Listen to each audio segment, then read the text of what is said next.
Losing friends and family when we're going through an awakening can be one of the painful parts of this journey.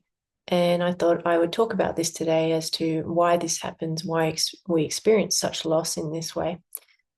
So, this starts quite early on in the journey where we start to notice that people are dropping away, often friends to begin with. So, we may just feel like we're becoming interested in something different to our friends, and that's why we're pulling apart from each other. But really, what's happening is that we're starting to examine ourselves, we're starting to examine our beliefs, and we're starting to let go of some identity. And what that does is that we actually change. And so we're going through a transformation process when we're going through a genuine awakening. And if the other person isn't on the same path, which they often aren't, then of course you're going to naturally start to pull apart. Not only will you be interested in different things, but also the dynamic that you had with that person before, whether you socialized with them, you went out dancing or whatever you did with them, you're not going to want to do those things most likely anymore. And also you're changing, and it really does affect how you are and how you are with other people. And they might not want that relationship anymore. So often other people will push you away because it's almost like they're saying unconsciously, I signed up for something else. I signed up for you to be socializing or hanging out in this certain way, or perhaps gossiping, or perhaps whatever it was. This is how our friendship dynamic went. And now you're changing. And so I'm not really interested in this connection anymore. So this is probably not going to ever be said in that way. It's just that you'll pull apart and you'll stop socializing or meeting or talking to the certain people. And that will happen quite naturally. And it's a totally natural part of awakening. So this continues on through the awakening process. Lots of friends will drop away. It will depend. Each person is quite different how much that will happen. If you were very identified with being quite social and you had a big social group and you're doing lots of activities and socializing, it might be that you have to lose whole groups of people. It's quite highly possible. You may only have one or two friends. Each person's different, and you may or may not lose like certain people. So it's a bit hard to say how many people you will lose through the journey, but most people experience some type of loss, often quite a lot. I certainly did. Now, there is a certain reason for this. So not only does it happen as a byproduct of you changing, which of course means you're going to be interested in different things. You're going to be interested in psychology, or maybe spending time in nature, or going on a meditation retreat, or spending time in silence. So of course, people that you hung out with in a bar or whatever, that's going to be like quite a disconnect there.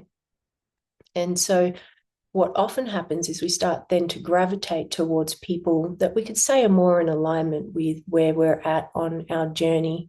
And so this could be being a part of a sangha is very common. Joining a Buddhist group, or finding people on a similar spiritual path that we can connect with. So often some people transfer their sort of old set of friends for a new set of friends that are more spiritually inclined, that make you feel like that they understand you.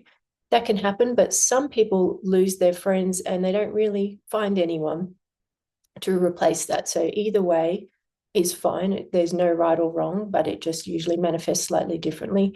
And that's depending on what we're working on and what we're trying to learn regarding our independence and autonomy, and lessons around that. If you don't find new friends, that's actually, and you're on your own and you're quite isolated, that's actually quite beneficial for awakening. So although it's a lot harder to not really have anyone, it is actually more beneficial for awakening.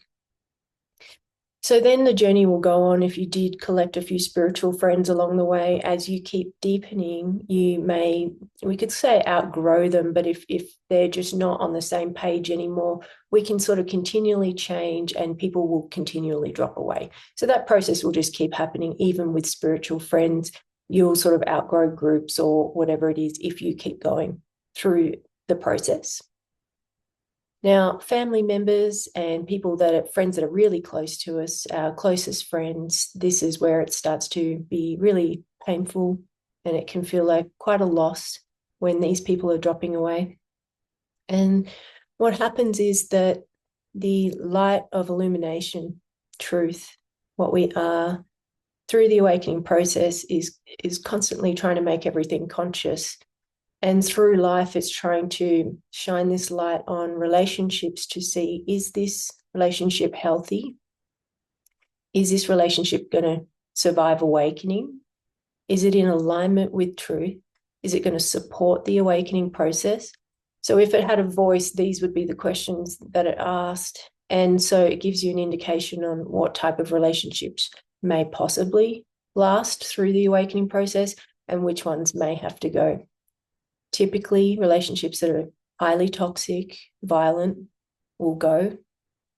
Even if we're grasping on and we hang on to them for a long time, life will sort it out where it falls apart to assist you with awakening.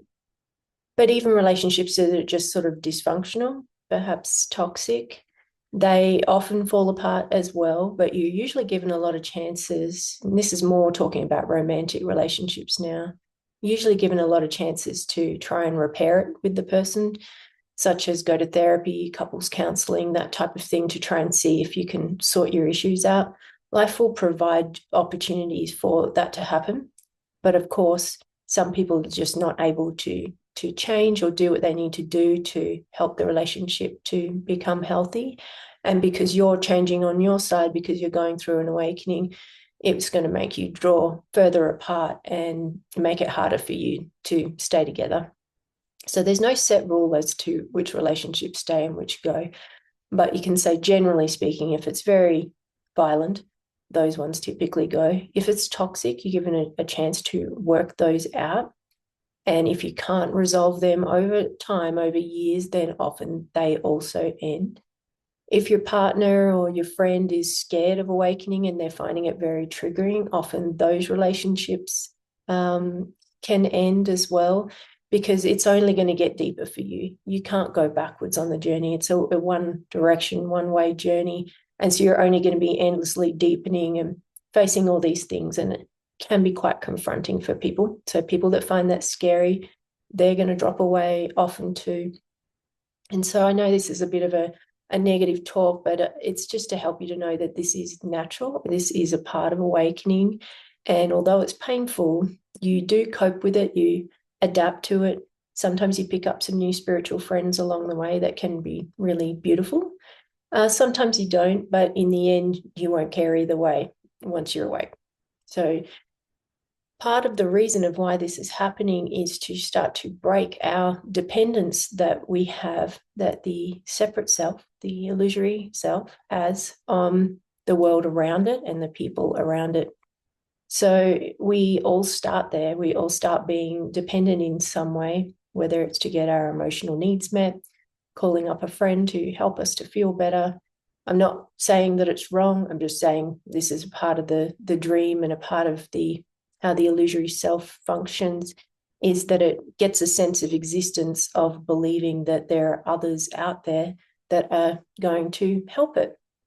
And it keeps reinforcing it by being in relationship and having friends and all of the things that we do when we're in the trance of separation. And so it's totally fine and innocent and where we begin. But what happens through the awakening process is that we start to break that apart and start to not need it.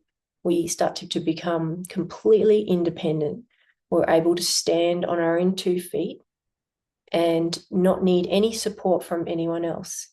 So we are still capable of asking for help if we want to, but we don't need anyone truly. And it's usually quite the journey to go on, because we can start off as quite dependent, and to mature in that way and find our independence and then ultimately our autonomy can be quite a journey for some of us, depending on where we begin and how wounded we are.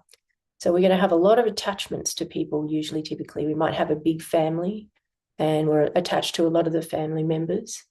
So this teaching is not to be misinterpreted that you're going to lose if you go through an awakening, you're going to lose everyone on the path. It really is more about the quality of the relationship and whether it's supportive of awakening. And I've seen some people that have had beautiful relationships that have really blossomed and changed and grown and become so much better because of an awakening happening in one or both people. And so in the end, it's just truth wins. We will find out whether the relationship is going to survive the awakening process or not. And it usually takes years to unfold these ones, particularly our romantic relationships, to see whether they're going to succeed through the process or not. But what happens is we start to put down the attachment of it, the clinging of it, and realizing I need that person. I need that, the codependency that's often there. When we start to put down and heal those more toxic behaviors, we could call them, what happens is that we start to be able to operate interdependently in the relationship in a healthy way. So it's not necessarily about being on our own, although many people find themselves on their own through the awakening process. It is very common, myself included at one stage. But some people can be in relationships, but be very mature and interdependent in the relationship and have worked on putting down all the neediness and the clinginess and the codependency, and they're able to stay in the relationship. So each person is different. Now, what that does, this finding our independence and finding our own way to operate in the world, and then we start to lean into lessons to do with autonomy, which means that we're not swayed by what other people think of us or their opinions. We don't care. You could say we stay in our own power and we move from that.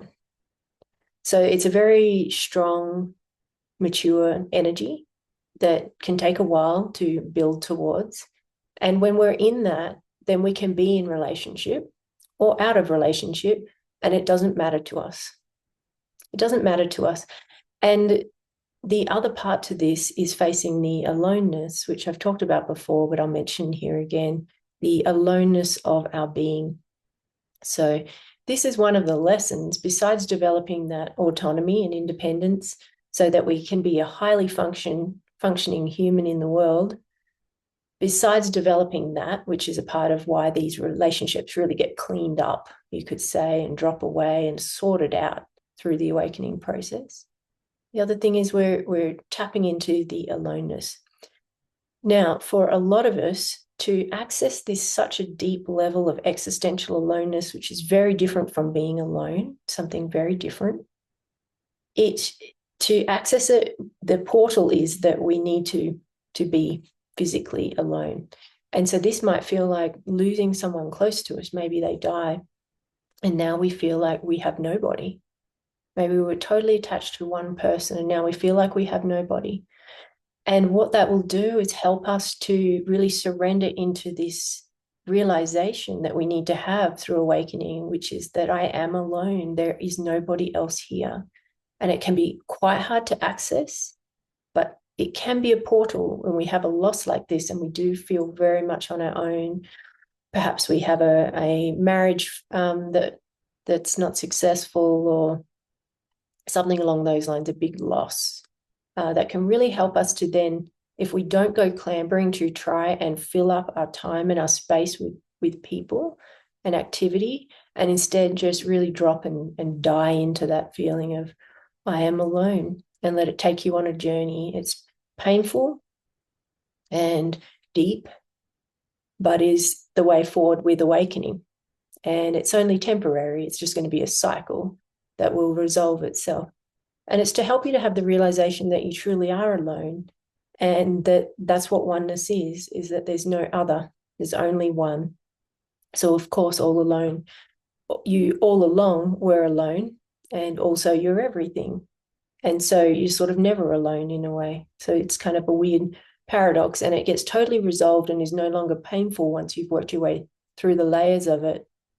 But life often lets loss in relationships help to activate this aloneness within us. So it's not always the case. Sometimes we just access the aloneness and we might be amongst 10 family members and feel completely alone and can go into the existential aloneness. Again, it's slightly different for each person, but typically when we experience some loss and really feel alone and we were very connected with that person and really feel that loss, it can be extremely beneficial to access the existential aloneness that we need to access at some stage during the awakening journey. And I just wanted to mention the putting down family members component is more me talking about family of origin.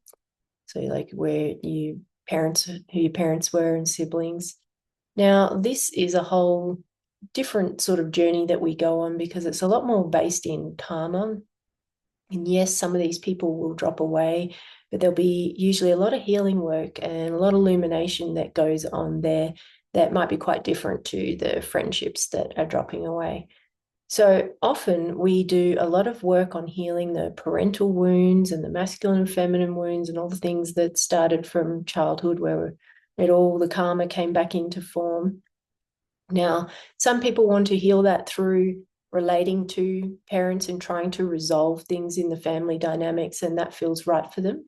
But it doesn't always have to be the case. Sometimes our parents are not capable or not there, not alive, and you don't need them to be to do this work. It's more done on a psychic or mental level where you're processing it, perhaps in therapy or on your own, depending, and looking at the different wounds that happen, the different events that happen, the dynamics that were playing out, and the toxic cycles that were playing out, and really exploring all of it, investigating and feeling into it, and doing inner child work and all of that good stuff. That's going to help to heal the family dynamics and heal your karma.